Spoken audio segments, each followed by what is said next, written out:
Magbablog kami for today's video. Patingin na outfit. Outfit. Damit ko yan lahat, guys. Ako naman. So, ano kami, guys?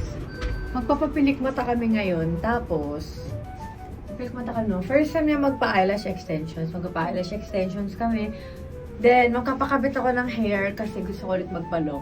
Punta kami sa round 1. Makikita niyo mamaya kung ano yung round 1. Kaya, ayan, wait.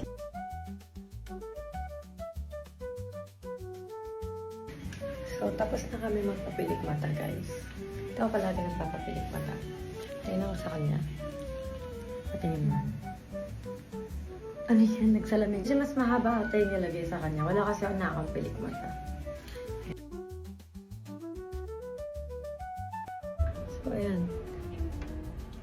Hindi ko lang anong pinalagay niya eh. Anong pinalagay mo? Kasi ako palagi yung 12, 13, 12. D-curl pala siya. Ako mo D-curl. Yes, so, magkapahaba naman tayo ng hair, guys. So, nandito kami ngayon sa guys, sa 2nd Street. At may nakita akong cute na bag.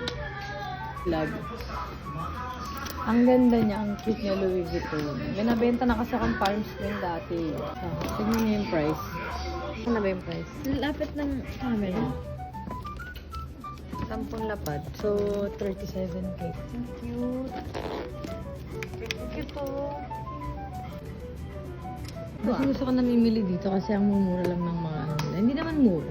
Kumbaga sa second hand na ng mga napupuntahan ko, dito feeling ko medyo mura siya kaysa sa ibang shop na nabibilan ko.